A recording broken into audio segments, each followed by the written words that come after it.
Today's guest is Suzanne Nissan. Suzanne is a Choose Freedom licensed coach, and she's also a tiny habits coach, a Christian mental health coach, and a positive intelligence coach.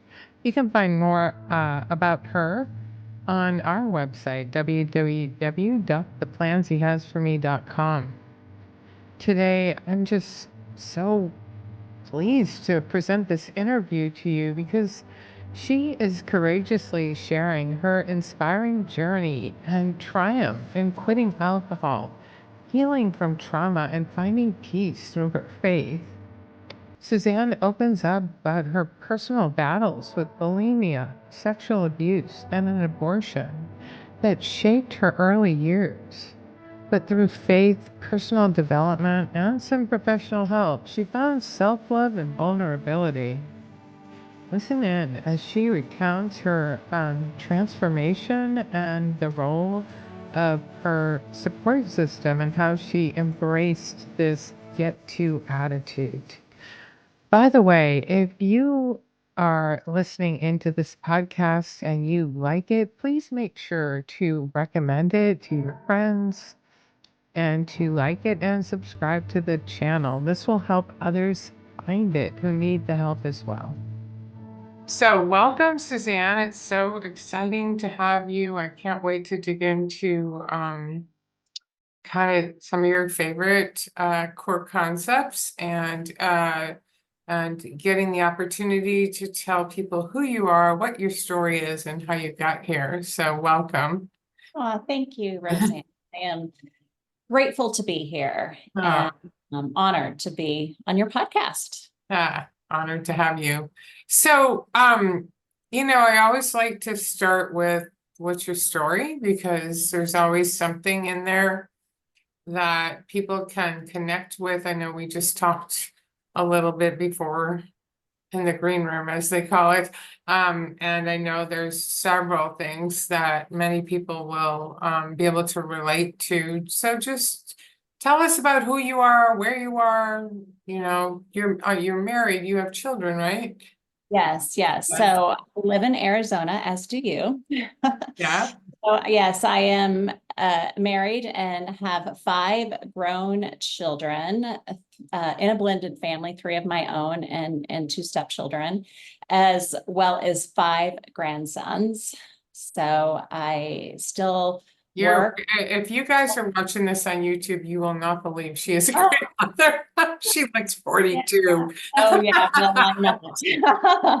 So yes, and I still work. I love my profession that I'm in. I'm in dentistry. My father was a dentist, so I grew up in dentistry. And I now teach at a dental university here in Arizona, but I still practice dental hygiene as well. So Yeah. yeah, and And I in am your all spare about, time.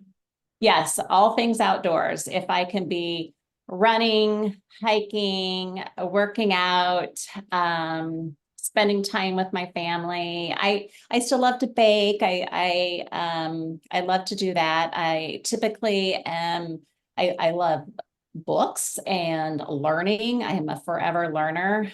Definitely tend to go more for the faith-based literature as well as wholeness and wellness and that type of thing, which led into my certifications that I have. So Yeah. And so in your spare time, you coach. yeah, I do, which I'm very, very blessed to have a partner in coaching, Amy Edwards, a fellow coach. So I do individual coaching as well as the group coaching. Yes. Awesome. Yeah, it's been fun to have you as a Choose Freedom coach, and we're going to hear a little bit about that later. But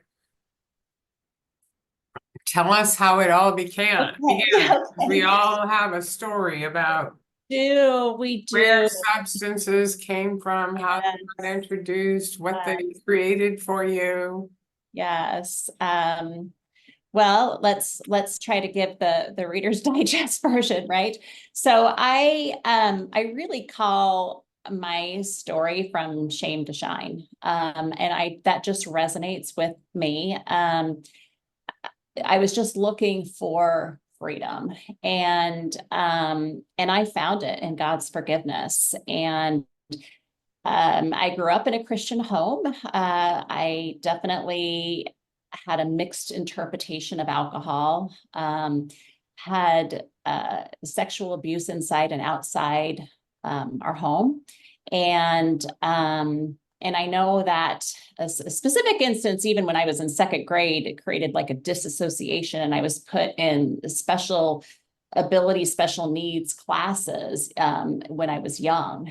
And so my outward behavior represented just an inward storm. And so it's not really the time to talk about my, adverse childhood experiences or high exam on the ACE score, but it just goes to show how secrets, even from your youth, can just keep you so stuck in a state of alarm and literally make you sick. So the alcohol that was in our home was really more hidden. We were told we had like an alcoholism gene, and it was really to be feared. I had an eating disorder in my teens.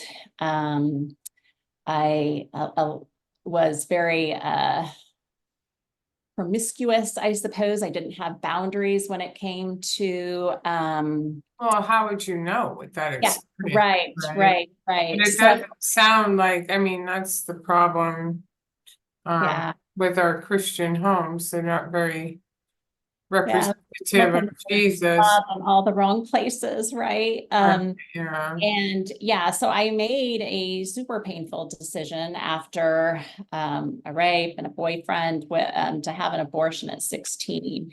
And I fully believe that me never sharing my story of having an abortion just poisoned me. That secret did, and it just kept me with a broken heart that I swore I'd never heal from. And I just made poor choices in relationships, just always looking, never feeling as though I deserved to be loved. I ended up graduating high school a year early, had that college boyfriend, and he was in college. And I became pregnant at 17, had my first baby at 18, a couple of weeks after I turned 18. Oh, wow. And he signed abandonment papers and lived his own life. And so I knew I was going to become a mom and the dad at just turning 18. And really, when I look back at that, in so many ways, my daughter, my child, she was a preemie, she was born early. She rescued me because that was my focus. My focus just shifted and turned into this lifestyle, right, of living all of this to become a mom. Uh, So, I yeah. want to ask you one question about the alcohol in your home when you said it was secret and we had a gene. So were you doing it in secret, or it just wasn't there and it wasn't discussed? No, in my, like the middle school, high school, the parents were gone. We would get into the alcohol cabinet. No, full on. Now, did I ever like it? Can I smell the smell of some of that, the heavy stuff? And not gag to where I felt, when I was young, but yes, I was definitely partaking in all that. Didn't do the heavy drugs or anything like that, but it was all just to fit in, and I would not ever eat, of course, because I have the eating disorder. So I was rail thin and would drink and proceed to, throw it up. So, but though through my 20s, I, was a mom and got married, had two more kids. And I really didn't drink the time that people were going off to college. I was going to night school. I was on the dean's list. So overcame any odds that I needed, that I was not smart enough. Though I was definitely and running was my sanity savior for sure. I was always a runner, but I was running not to feel emotions always. I just never would let my guard down. And so I wouldn't say I necessarily had peace and comfort during that time. Mhm. But thank goodness you did run, because that is. oh yeah, I would pray when I ran. I was still taking my kids to church, but I was still definitely carrying a heavy weight with me. but yeah, That's a I lot of grateful that secrets. I had that. Yeah, yeah. At 30, I received one of those, middle of the night wake up calls that my parents were in a rollover accident. And my dad, that was at the time my boss and, the dentist, he had become a quadriplegic and he died after two really trying years. And after his passing, I look back now and I can just see how out of touch I was with my emotions. I mean, I didn't even cry at his funeral. And I made all of the big life decisions that you're not supposed to make when you're dealing with grief, and just that mask of perfection of trying to hold everything together just turned into bulimia. I had gotten divorced, remarried, and moved like 3 times right after his passing. And just was stuffing everything down, and then just was bulimic at 30. And then there's more shame, right? On top of that, just trying to keep everything so tightly locked in a vault. At 41, this is where the alcohol comes in. And at 41, my second marriage dissolved. And I thoroughly believed and truly thought that, okay, I have failed God again. My children, my family, just my faith, just everything. And I just remember so specifically, not only the eating disorder, I was able to switch into wine, and that helped. It worked. It does. That's the truth, Oh, yeah, right? exactly. So I was like, oh, see, I won't eat, but I can drink. So that just, would just wash all of that loneliness and shame and regret. And it just became truly my new scarlet letter, right? I was just Right. trading one thing for the next. And I just remember that very specific incident when it happened. Just like the wine was literally just putting band-aids on all my bullet wounds in a sense. My kids were gone, and so I wasn't used to being alone because I had been responsible for somebody at 17, but they were doing the trade-off of the homes. I had gone out for just a normal dinner, but came home and had a glass of wine by myself. And Yeah. and it was that loneliness. And then it was so crazy how quickly the slippery slope began. I was just used to being the mom and the wife and all of that. So And you were, during your responsible years, you weren't drinking. You did have an no, eating disorder, which is kind right, of a form of, right. do you think those Addiction, are related? abuse, yes, and coping. Yeah. And that was in my 30s. Yeah. And yeah, the wine just was really just subtle in the beginning. I'd still get up, I was one of those that still got up in the morning and worked out and took my vitamins and make That's sure what, it's for I everywhere. mean, Yeah, yeah, I know you come from Annie Grace coaching, but that's like I did executive coaching when I uh, was in the secular world too, and the yoga instructors that used to come, like the health professionals that used to come, it just really surprising. yes, yeah, It just, there's no discriminatory factor when it comes to this. And if no, it's interesting that you say it happened quickly.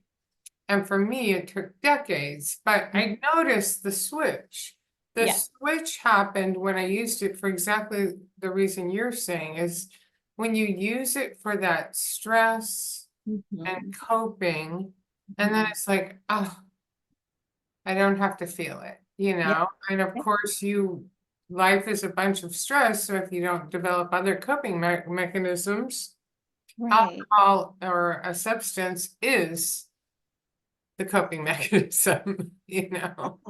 Yeah, exactly right. Yeah.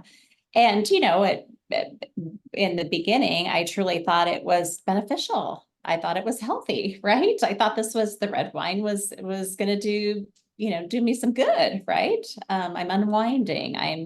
It's kind of fancy, right? So, Absolutely. It's yeah, special, it's romantic, it's right. So, But then going back to, well, I'll do better and be better tomorrow, right? Attending the church. Amy and I talk about this all the time. We would attend the church and, be singing worship music on Sunday morning with the heaviness of the guilt of the Saturday night before, of, just rolling in with my suitcase of sins and my disappointments in myself, and that showing up but not really feeling like I belonged.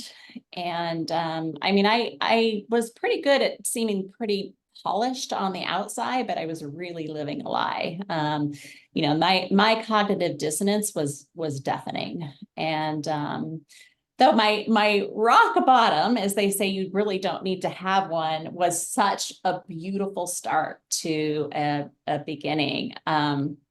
I had gotten remarried and quickly. I tend to do that.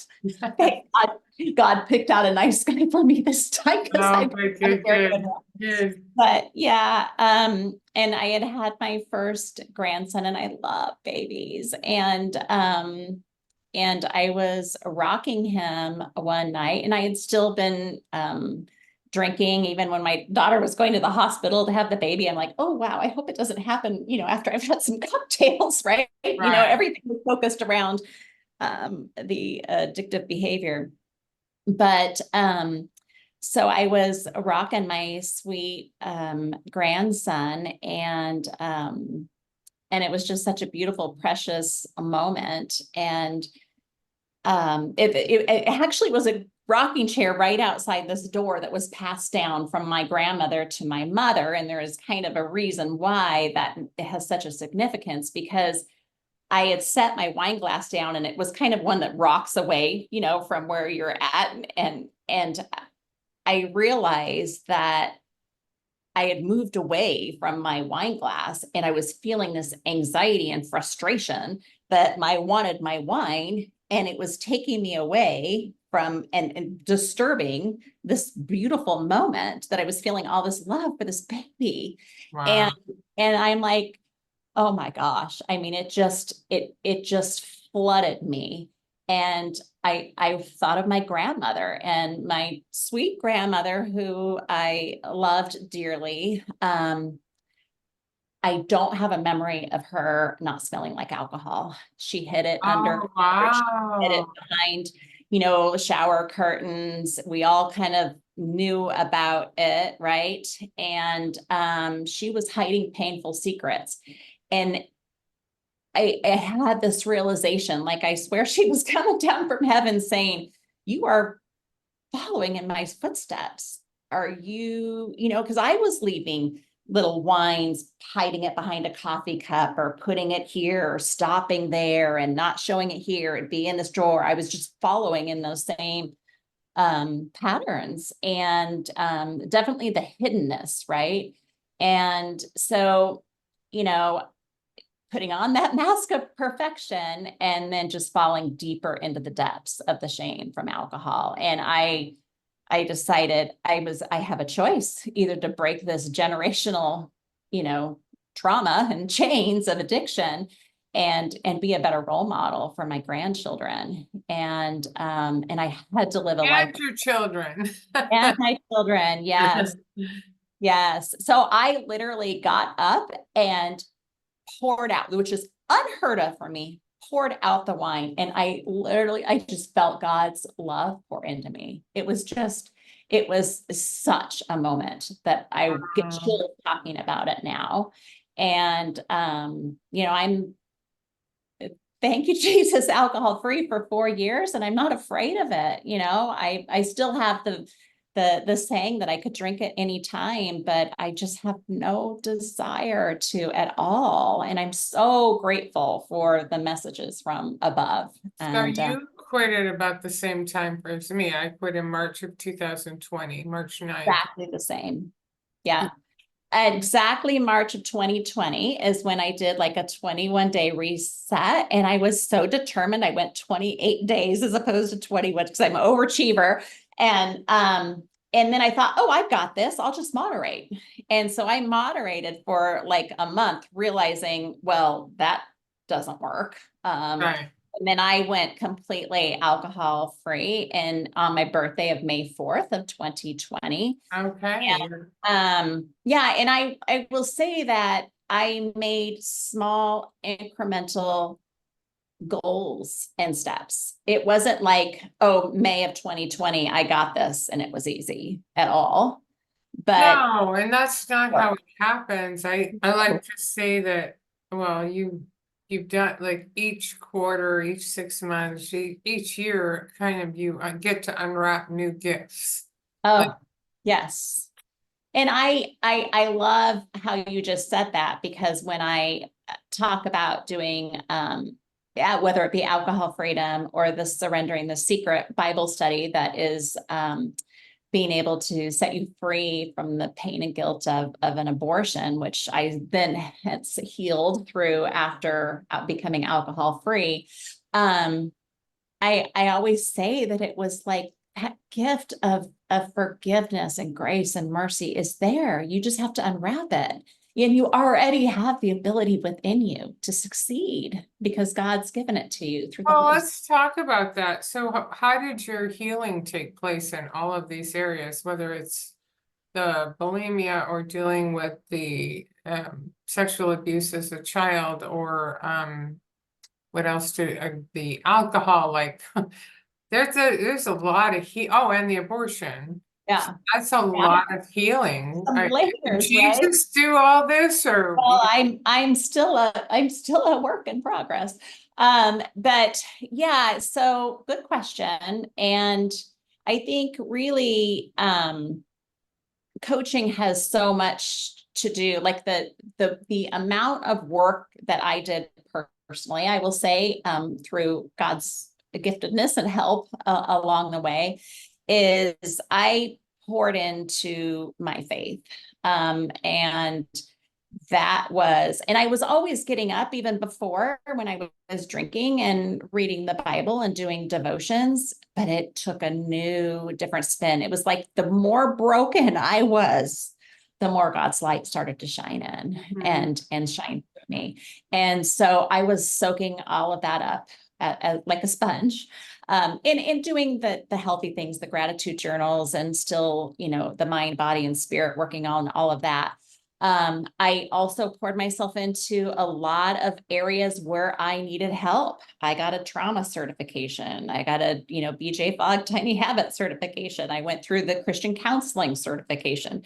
I got, Dr. Amen Brain Health certification, the PQ one. I mean, so was I not like looking for something to fill, right? Because I had extra time after becoming alcohol free. And I just needed to go through and kind of figure this out. Like I was in a knot and I had to start pulling out the that weeds and just. sounds a lot. Well, I did have some counseling, but I would say all of my healing happened, most of my healing. I had to deal with PTSD in a very clinical Sure. thing, but most of my healing happened the same way, through Right. putting away the alcohol and learning and Yeah. learning and learning and learning. It became a job. It became a passion, and yeah, and I couldn't get enough of it. So yeah, like you, I mean, with the appreciating the science and then going through the thought process through the Annie Grace certification, that really cemented and deeply rooted some new thought processes and patterns. But I also, kind of went back to that little kid that was hiding under a bed or in a closet and just loved on her.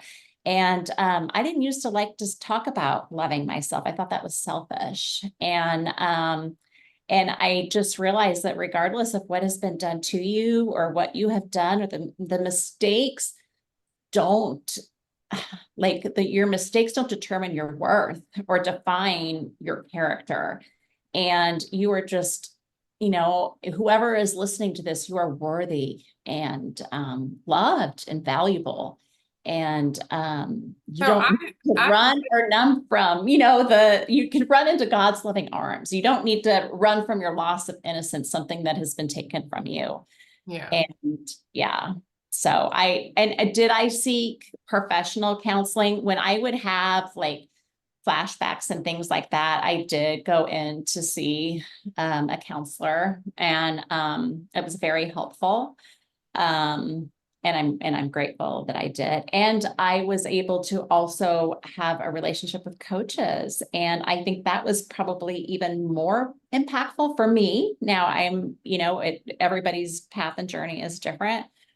But one of the things that I did before I reached out to a fellow coach, because I had all of these things that I had not told anybody. And I knew she had had a history of sexual abuse in her youth, and also she had had an abortion, and she was in the program with me with this Naked Mind. So I wrote out a timeline, and I said, can I just read you my timeline and of everything? And as I was writing out my timeline, I saw miracles of where God had worked in my life, right, all the way through. And I just everything to her. And I think it was safer because I didn't really know her, right? She wasn't somebody that I was intimately involved with, so I couldn't feel rejected by her. And instead, she showed me so much love, like a stranger, so to speak. And it was amazing how much lighter I felt after that. And then I was able to all through all of this, I hadn't really shared any my dark past with my husband. Wow, those Yeah. are some big secrets. Yep, very big secrets. That's how tightly locked in the vault all of my secrets were. And so I saw God's love through the love that he showed me. I mean, I told him one time about my bulimia probably a decade ago, when we were on a road trip and we were locked in a car and I knew I couldn't get out, and so I was like, I just told him, and he was so kind and gracious. And he said, is there something that is it something that you're still struggling with? How can I help you? That kind of thing. And I told him about my abortion as well. And I was just cherished and treated with tenderness. And that's vulnerability. And I was never vulnerable before. Yeah, and it's also taking something from the dark to the light, and it's so And find the freeing. healing that God allows. Um, Yeah.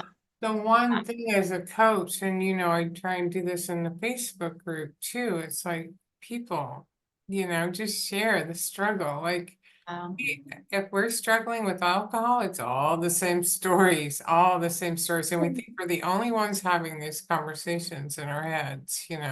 Well, especially maybe even more so in the church. Like I have found more peace in facing my shame and letting God's healing light, come and being like authentically broken, than I ever had when I was pretending to be whole. And I really believe that sharing that gift with somebody else is important.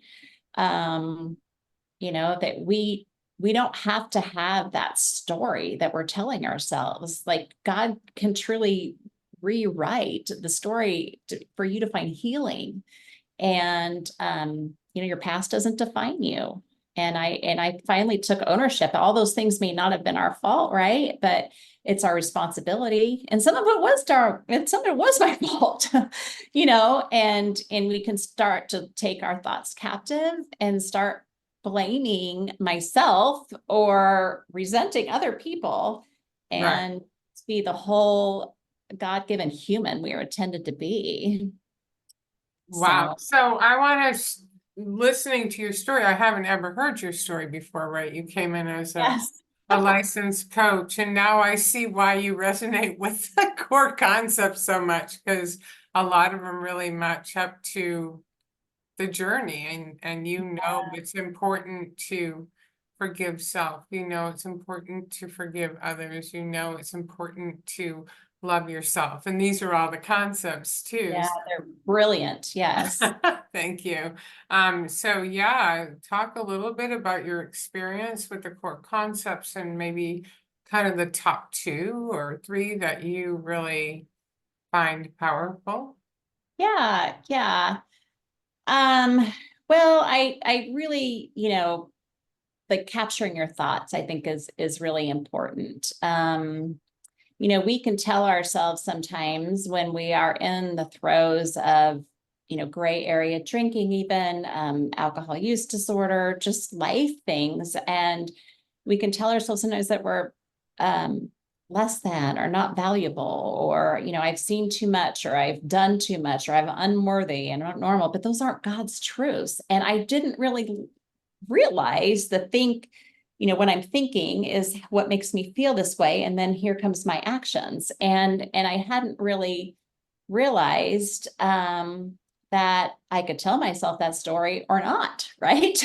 Mine was kind of like a country western song that I kept playing over and over again.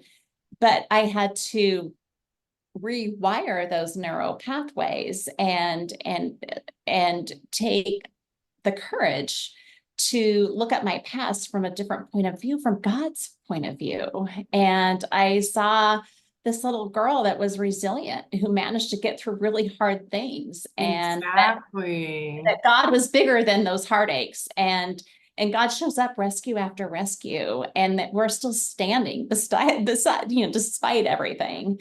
So that everything can be really rigged in our favor, because God is there for us, and we are definitely more than survivors. So It definitely sounds like the practice of gratitude, because you're looking at everything as half full, not half empty. You're looking at not the absolutely. victim you were, but all the opportunities that God had to pull yourself out, and how strong you are because you did survive all of those things, what I Right. mean? And not only that, but I think the best part of walking with God is helping other people. Mhm. I mean, so Yeah, that is the healing balm, is when you can do acts of service, no matter what way, you want to would do that. I think that is such an important, so important for sure. Yeah. yeah. And having that grace centered self-compassion, and then compassion for others, it just removes that judgment and allows the healing. It's just so powerful. Yeah. I mean, that's why I did that greatest commandments, because I realized, because I was so judgmental of myself, I was a bully, Mm, that transcended to everyone else I looked at. I was a bully in my thoughts, not in my actions. But sorry, if you're a bully in your thoughts, then how authentic is right, your ability to care for them? right, right. And the Bible encourages us to renew our minds. I mean, that too, is not just a suggestion, right?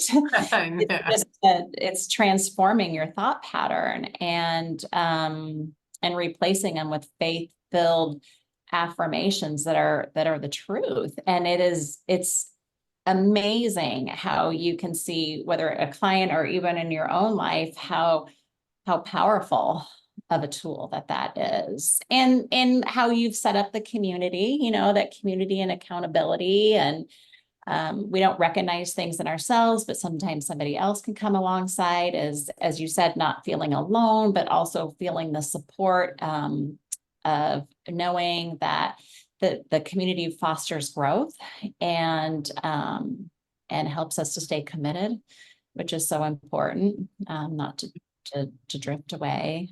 Right. Well, Awareness. what was another core concept that you thought was pretty special, I guess? Well, I think it has so much to do with how um, I like to look at life. They say, I'm not just the glass half full. I'm just grateful to have the glass, right? And it's that get to attitude mindset. And I think even that is even how you start the morning with the prayer. It is like the prayer of gratitude and thanksgiving, the Lord's Prayer, praising God. I get to be blessed with another day. The repentance and the just the allowance for God to work in your life. But I just think that that just reframes really your tasks and your mindset about things that can be opportunity and privileges. And it makes a big difference. Instead of feeling the burden and obligation to have to give up something, and why do we have to be different? And Oh yeah, there's something wrong with you. yeah, I heard that. I the negative try to bias. be so kind to the 12 step, but I'm going to just say it's a struggle for me, despite the many lives it saved. Because for me, I feel like I could have gotten healed 10 years sooner if there Yeah. was an alternative approach, right? Yes. Because one of the things I loved about the program I went to is it wasn't a focus on my shortcomings. Yes. And I was already a Christian, so I understood I was a sinner, but so isn't everybody's. But you're going to put me in this special place and talk about my character defects that felt so uncomfortable to me. Right. And but so what I liked about the program is they called it attractively packaged poison.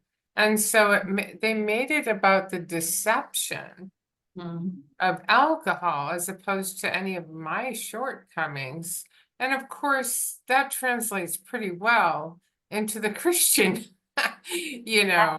Absolutely. Yeah. Yeah, it's the deception. I think I was just 2 days ago I was just talking to a pastor about the program, and he was like, say that again. Like he wanted to take a note. He was like so enamored with the fact that my coach made it about attractively packaged poison and Oh, not, yeah. yeah, Yeah. and not me, because that is all of us. We're all drawn to something to soothe us during It, times. it does. I mean, it does its a purpose, but then, right? But then, Right. yeah, And yeah, and then you start to get all of the beautiful things once you can kind of really detoxify yourself and transform and allow God to work in you. You get the clarity, physical and mental and spiritual, and all of the health benefits and the energy levels, and the emotional stability. We're not going like this, and the the relationships, really. I mean, that's something that changes, and the dynamics change, and you have to make sure that your clients are aware of that, because that's something that's really big. I find is when one person has changed their relationship with the alcohol and the other one hasn't. it's really challenging. I didn't have to do that. I was alone, but I've coached a lot of people that do, and you gotta want it. You gotta want it really bad. Yeah. Yeah, you have to know that God's calling is, for me, it was to be all God intended me to be. And I know that that wasn't part of it anymore. And to just be so spiritually authentic. And I was not going to allow Satan to keep me in the dark any longer. And Yeah, that, I love that. and So did your husband drink when you quit? yeah, he Pretty- still does. And I think that I have to, at first when I was going through the coaching program and doing things, I'm like, wait, am I not being like the authentic? Am I being a hypocrite? Am I like saying that this is what I believe and this is what I want, but my husband still drinks, and my kids do just moderately. But we still have those in my family that are in the throes of alcohol addiction. And here, this is what I do. I still know how painful it is. I still know how devastating it is to those that you love, and you feel helpless and hopeless. So yes, my husband still drinks.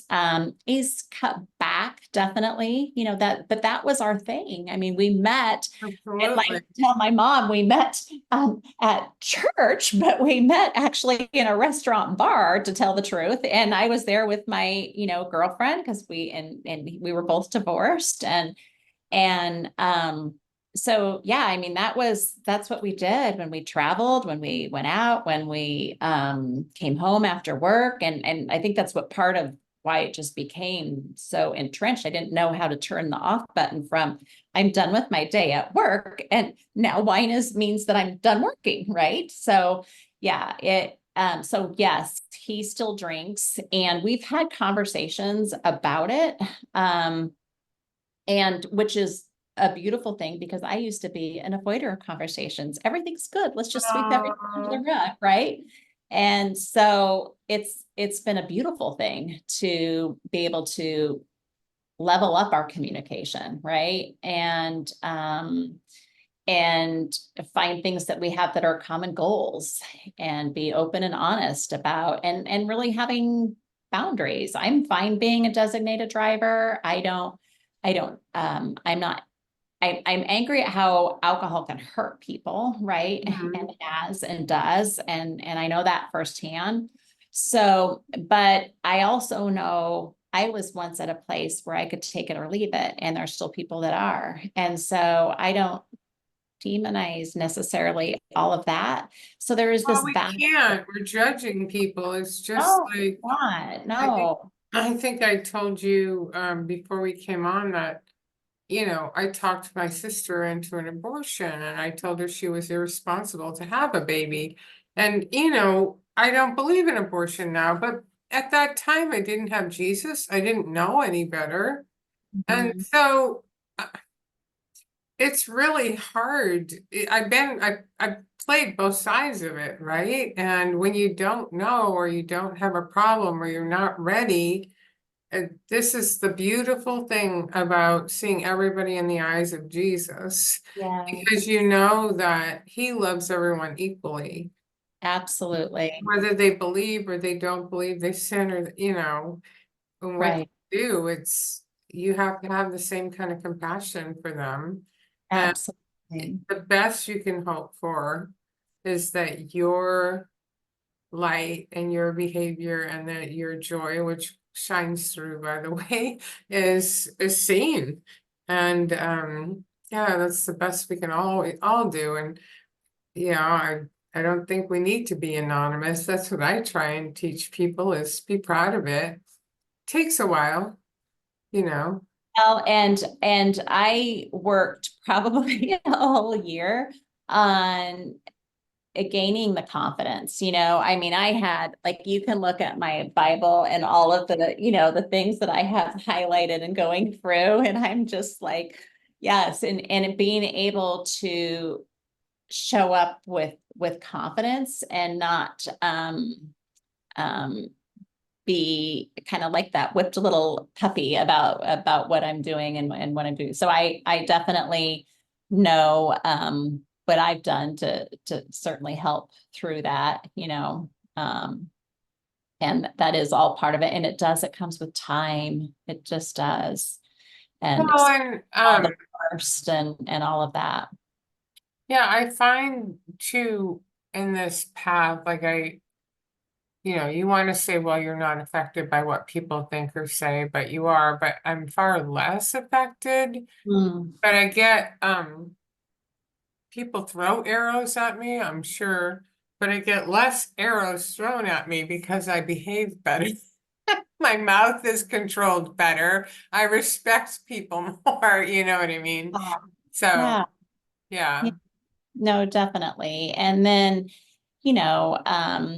I think that I can look at other people's circumstance with so much more compassion, and literally be able to empathize with that. And when we go and be like Jesus, who went up to the leper, who freed this person, and who, went to the woman at the well and told her to go share the story, we are called to do that. And I know that that's what God has asked me to do. The hardest thing ever, right? He tapped you on the shoulder and said, yeah, your healing light is going to go in and share God's goodness of all that he can do. And I think of just recently, I was discussing with a client how I'm doing that where you read through the Bible in a year.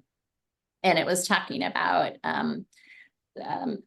Simon, that was then called Peter, right? And how, he walked on water and trusted God.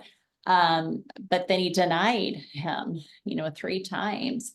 But his name was changed. It's like we've become a new identity in Christ when we can to show God's love and grace and mercy, and literally can be called something new and transformed by, not by my might and will or willpower by different programs, but by God's power. And so I think that is truly something that I feel as though I've received and want to share with others. And that's something that I love to highlight for people, is all the people of God's heart and how messed up they were. The apostles were messed up. Who do you love more? Who do no, Jesus, I would never deny you. David, murdering, and and Saul. It's like, and those ended up being men after God's own heart. And so we need to be able, I don't want to say shake it off, because sin is pretty serious, very serious, but we need to accept God's forgiveness of that, because it is such, when you understand the gravity of sin, then you understand the gravity of what he did and the gift it is. You know what I mean? Yeah, I realized that, I wouldn't even go forward at the altar call. I grew up in a Baptist church when I was a little girl because I felt dirty, shame, and sinful all the way back then, and it carried it all this time. So it wasn't, it took 15 That's a dark cloud. That's a big, heavy backpack. Yeah, but I did end up getting, baptized and of course saved, and I'm a believer, but God's grace was there, and and we are to offer it for ourselves. It's not just a suggestion. No, that's why we do the Lord's Prayer, and that's why I like it every day too, because we get to be cleansed every day, and we get to be reminded to give others the same grace. And well, Suzanne, thank you for sharing your story and your insights and your beautiful spirit and love for helping other people. If somebody, I'll put it in the show notes, but if somebody wants to find you, how do they find you for a coaching? So it's Suzanne Nissan. You can Google me, but it's mycleanslatecoach.com. And I didn't get to tell the story behind that, but mycleanslatecoach.com. Let's do a quick story. I need to know. Oh, well, it really goes back to, I guess, in a sense, dentistry, right? So, when patients would come in just feeling embarrassed about this, that, or the other, that it scared, shame, all of that kind of thing, I would, give them kindness and say, I will wipe your slate clean, right? And it's something that my dad even used to say. And so as I did that, one of my favorite quotes is, shame dies when stories are told in safe places. But it was almost as though, like, your mouth is the window to the rest of your body. And I just think that God every day gives us this new beginning, this clean slate, and it'll just keep us from our, as it says in the Bible, our stupid sins. I think it is like Psalms 19:13-14. And just imagine just your slate being wiped clean, right? And as a, like, now it's a whiteboard as opposed to a chalkboard, but just the awareness and the confession that you get to have with someone else, a believer or a friend or a family member, and that God knows the plans that he has for you, and he will help you to face the fears of your past and embrace your beautiful future that you have. And he is so good to do that. So I think it was just something that meant so much to me because of the new beginnings that God has given us. And for yeah, well, it came across to me the first time I saw it. It was, wow, I really like that, my clean slate, because that's what and I we. noticed that you have it in your journal several times too. It's like I, giving God the marker as opposed to us writing all over our board all of the mistakes every time we go to ask to be forgiven again and again and again. yeah, your slate is clean. I say that a lot. Yeah. So it definitely resonated. You didn't have to explain that to me.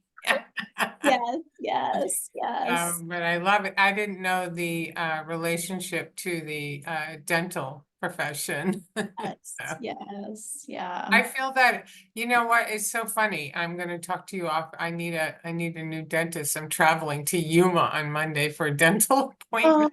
wow. Yes. Yeah, you So do. I'm sure I can. I'll be in to see you soon. So yeah, thank you for coming on and sharing your story. Definitely a lot of nuggets that a lot of people will relate to. We know that, right? Because we coach people. And Yeah, I there's a lot appreciate of that. a lot of suffering, quiet, secret suffering.